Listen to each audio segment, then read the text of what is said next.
آپ نے اجازت مرحمت فرما دی. وہ صحابی جب وہ منبر بنوا کر لائے آ کر رکھا. آقا میرے کمنی والے جب اپنے در دولت سے باہر نکلے اور دروازہ بھی مصطفیٰ کے در دولت کا ایک ہی تھا جو جنت میں کھلتا تھا.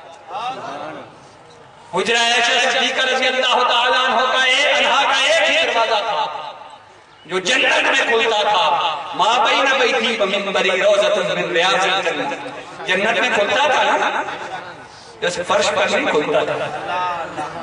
ایک ہی دروازہ تھا جو جنت میں کھلتا تھا.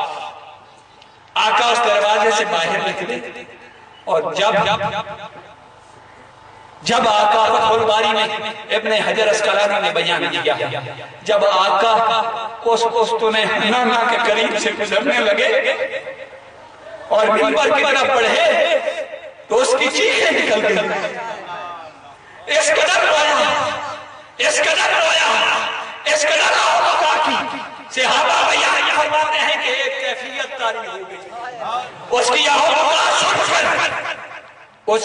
پکار سن کر صحابہ آہو پکار کر لے.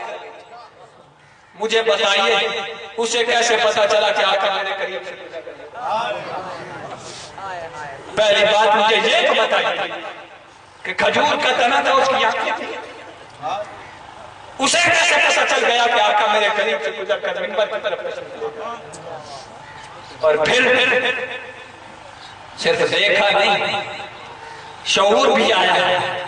سچا عاشق تھا, شعور بھی تھا اور رویا. اس قدر رویا کہ صحابہ پر کیفیت. یہ سب کچھ آنکھیں پہلے تھی, زبان پہلے تھی, شعور پہلے تھا, سماعت پہلے تھی, کچھ بھی نہیں تھا. میرے آقا کی پشت مبارک نے سب کچھ ہٹا. جب آقا قریب سے گزرے تو محبت رسول نے آنکھیں بھی عطا کر دی. جب آقا آپے گزرنے لگے تو محبت برداشت نہ کر سکی, گریہ بھی طاری ہو گیا. اور اس قدر گریہ طاری ہوا کہ آواز اس قدر بلند ہوئی صحابہ پر گریہ طاری ہوا. اب امام شافعی سے کسی نے سوال کیا, امام شافعی سے کسی نے اسی بارے میں سوال کیا. اور امام شافعی پتہ ہے کون سا عاشق ہے حضور کا؟ امام شافعی جس نے تعلیم لی ہے سارے پیمانے توڑ کر حضور کی محبت اور تعظیم. قرآن میں ہے لِتُؤْمِنُوا بِاللَّهِ وَرَسُولِهِ وَتُعَزِّرُوهُ وَتُبَكِّرُوهُ وَتُسَبِّحُوهُ بُكْرَةً وَأَصِيلًا. میں کسی مفسر کی بات نہیں کر رہا, آج ایک تفسیر امام شافعی کی بتا کے اپنی بات ختم کرتا ہوں. امام شافعی سے کسی نے پوچھا کہ وَتُبَكِّرُوهُ وَتُعَزِّرُوهُ وَتُبَكِّرُوهُ, دو الفاظ بیان کیے گئے ہیں اور دونوں کا معنی ایک ہی ہے, تعظیم کرنا اور احترام کرنا. بلاغت کا یہ اصول ہے کہ دو ہم معنی الفاظ ایک جملے میں اکٹھے نہیں آ سکتے. بلاغت کا اصول ہے اور قرآن فصاحت و بلاغت کا منبع ہے. رب لا ریب کی لا ریب کتاب. تو پھر امام شافعی سے کسی نے پوچھا کہ توقرو کا معنی بھی تعظیم اور توقیر کرنا, توعزرو کا معنی بھی تعظیم اور توقیر کرنا. فرمایا نہیں, ایک میں حد رکھی ہے, ایک میں حد نہیں رکھی ہے. فرمایا پہلا سٹیج حد کا آتا ہے اور جب حد میں بندہ آ کر مست ہو جائے تب حدیں توڑ دیتا ہے. اور فرمایا توعزرو, پہلے میرے محبوب کی تعظیم کرو. جب مصطفیٰ کی تعظیم کرتے کرتے آپ کا مقام سے شناسائی حاصل ہو جائے وَتُبَكِّرُوهُ, فرمایا ہے تو بالغ کی تعظیم نہیں, فرمایا اور مبالغہ کہتے ہیں حدیں توڑ دینا. مبالغہ کہتے ہیں, ویسے دنیا کے لیے مبالغہ کسے کہتے ہیں کہ فلاں بندہ مبالغہ آرائی کہتا ہے کہ حقیقت میں اتنی بات نہیں ہوتی جتنی بڑھا چڑھا کر پیش. مگر امام شافعی فرماتے ہیں یہ پیمانے دنیا والوں کے لیے ادھر ہی رکھو. اے تبالغوا فی تعظیم ہی, مصطفیٰ کی تعظیم اس وقت تک ادب بے ادبی کا سفر ہوگا جب تک ادب مبالغے کی حد تک نہ پہنچ جائے. وہ مبالغہ تمہاری عقل کے مطابق ہے مصطفیٰ کے آداب کے مطابق ابھی تک وہ امام شافعی فرماتے ہیں. امام شافعی سے کسی نے سوال کیا, آپ نے فرمایا ہے اپنے خطاب میں ما آتا اللہ نبیًا ما آتا محمدًا صلی اللہ علیہ وسلم. آپ نے فرمایا کہ رب العزت نے جو کچھ مصطفیٰ کو عطا کیا ہے دیگر انبیاء کو بھی عطا نہیں کیا. آپ نے جب یہ جملہ ارشاد فرمایا کہ جو رب نے مصطفیٰ کو عطا کیا ہے وہ کسی اور نبی کو بھی عطا نہیں کیا, تو ایک نے کھڑے ہو کر کہا کہ اللہ نے عیسیٰ علیہ السلام کو مردہ زندہ کرنے کا معجزہ عطا فرمایا تھا. آتا عیسیٰ احیا الموتیٰ, کہ اللہ نے عیسیٰ علیہ السلام کو مردہ زندہ کرنے کا معجزہ عطا فرمایا تھا. آقا نے کوئی مردہ کبھی زندہ کیا؟ یہ پوچھا امام شافعی بول اٹھے, تڑپ اٹھے, فرمایا کہ عیسیٰ علیہ السلام کو مردہ زندہ کرنے کا اللہ نے معجزہ عطا فرمایا تھا. وآتا محمدًا, اور مصطفیٰ کو کیا عطا کیا؟ فرمایا مصطفیٰ کو کھجور کو رلانے کا معجزہ, مصطفیٰ کو کھجور کو رلانے کا معجزہ عطا کیا تھا. اور فرمایا بات ابھی تیری سمجھ میں نہیں آئی. ہائے ہائے ہائے. فرمایا موسیٰ عیسیٰ علیہ السلام مردے زندہ کرتے تھے, انسان مرتے تھے نا زندہ کرتے تھے. جب انسان مرتا تھا آنکھیں بھی ہوتی, سماعت بھی ہوتی, زبان بھی ہوتی تھی, ہاتھ پاؤں بھی ہوتی تھے, بس روح ہی نکلتی تھی اور روح لوٹاتے تھے, زندہ ہو جاتا تھا. باقی سارا سامان تو پہلے ہی پورا ہوتا, سارے سپیئر پارٹ تو لگے ہوتے تھے, روح لوٹتی تھی اور زندہ ہو جاتا تھا. فرمایا اگر میرے آقا کی جگہ جہاں عیسیٰ ہوتے تو استن حنانہ جو ہے صرف پودے ہی کی طور پر زندہ ہوتا, صرف سب و شاداب درخت. مگر آقا نے کیا فرمایا؟ فرمایا اگر تو چاہے, صحابہ بیان فرماتے ہیں جب وہ اس قدر رویا تو آقا واپس پھر گئے, منبر پر نہ بیٹھے اور جا کر اس استن حنانہ کو کھجور کے تنے کو علم عشرہ کے سینے کے ساتھ لگا لیا, اپنی گود میں لے لیا اور فرمایا اے استن حنانہ اس قدر روتا کیوں ہے؟ اس بارگاہ سے کوئی خالی نہیں لوٹا. اگر تو چاہے تو تجھے اسی دنیا میں زندہ کر دوں اور تو دوبارہ سوکھا ہوا درخت ہے, دوبارہ سرسبز و سبز و شاداب درخت ہو جائے اور تجھ پر پھل لگ جائے, اور فَيَأْكُلُ أَوْلِيَاءُ اللَّهِ مِنْ ثَمَرَتِهِ, اور تو ایسا درخت لگ جائے کہ تجھے عام لوگ تیرا پھل نہ کھا سکے. ہائے ہائے ہائے, عام لوگ نہیں, تو کوئی کسی عام شخص کا عاشق, تو کوئی کسی عام عشق میں بنا ہوتا ہے. فرمایا اگر چاہے تو تجھے اس دنیا میں زندہ کر دوں اور ایسے زندہ کر دوں کہ تیرا پھل میری امت کے اولیاء قبر عام شخص نہیں.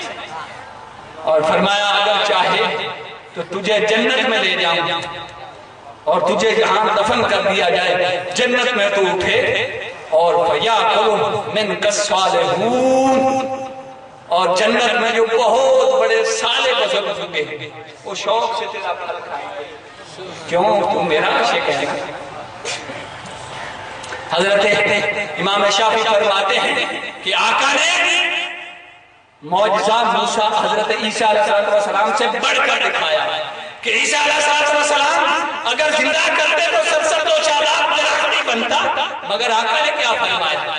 آقا کی محبت نے اسے جب وہ سوکھا تھا درخت, آنکھیں تھی نہیں, سماعت تھی نہیں, بصارت تھی نہیں, قوت گویائی تھی نہیں, شعور تھا نہیں, کچھ بھی نہیں تھا. انسانوں کے سپیئر پارٹس میں سے ایک سپیئر پارٹ بھی نہیں تھا. اور جب مصطفیٰ نے زندہ کیا سارے انسانوں کے سپیئر پارٹ لگا. زندہ کرنا یہ ہوتا ہے کہ اس کی حیات وہ پہلے جیسا نہ رہے, پہلے جیسا رہا تو زندہ کرنا تو نہ. فرمایا میرے آقا کا معجزہ اس سے بھی بڑا ہے. اور امام نبہانی نے اسی اسطورہ حنانہ کے بارے میں ایک بات نقل کر کے اپنی بات ختم کرتا ہوں۔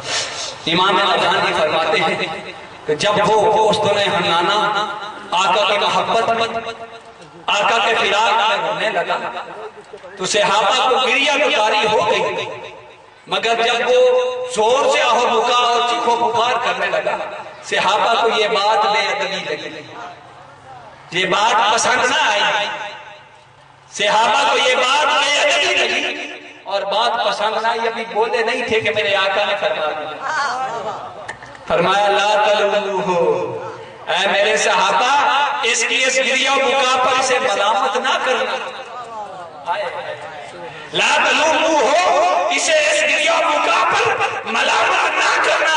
فرمایا کہ لم یفارق شیئا من رسول اللہ صلی اللہ علیہ وسلم الا وجد، فرمایا تمہیں کیا خبر، تمہیں تو ابھی مصطفیٰ کا فراق لگا، ابھی ہجر مصطفیٰ کا لگا، تمہیں کیا خبر، لم یفارق شیئا من رسول اللہ صلی اللہ علیہ وسلم الا وجد علیہ، کائنات میں کوئی شے ایسی نہیں جس پر مصطفیٰ کا فراق آ جائے، جو مصطفیٰ کے ہجر میں تڑپے اور اس پر یہ کیفیت۔ اس پر ملامت نہ کرو، اس کے بس میں نہیں رہا کہ مصطفیٰ کا فراق اور ہجر کسی کو آئے، اس پر یہی کیفیت۔ غم سلامت تیرے انداز مرنے والے، موت کبھی کہاں احسان دیا کرتے ہیں، وما علیہ البلاغ المبین۔